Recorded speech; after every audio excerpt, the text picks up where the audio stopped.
সবাইকে অনেক অনেক ভালোবাসা। আমি ভালো আছি, ঈশ্বর আছেন। একটু ব্যথা যন্ত্রণা হচ্ছে, কিন্তু আগের চেয়ে অনেক ভালো আছি। কথা বলতে বারণ, তাই সকলকে জানালাম। যেহেতু মুখের ভেতরে অপারেশন হয়েছে, এর জন্য কথা বলতে পারছি না। সবাই ক্ষমা করবেন। কয়েকটা দিন পর আবার স্বস্তি বার্তা শুরু হবে।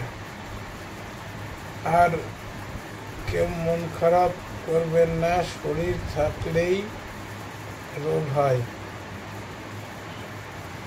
শরীর খারাপ হওয়া একটা প্রাকৃতিক ব্যাপার, ঈশ্বরের অনুগ্রহ এগুলো।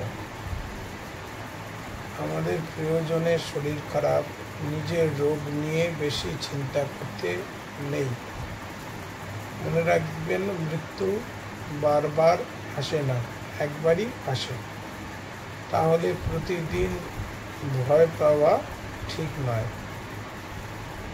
জীবনের শেষ দিন পর্যন্ত আমরা লড়াই করব, এমন মানসিকতা রাখা উচিত।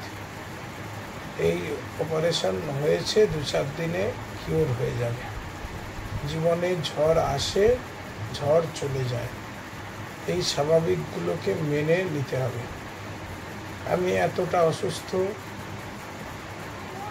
নই। নিজেকে অসুস্থ ভাবলেই অসুস্থ হয়ে যাব। কখনো নিজেকে এরকম ভাববেন না কেউ। আপনারা সবাই ভালো থাকবেন, সুস্থ থাকবেন।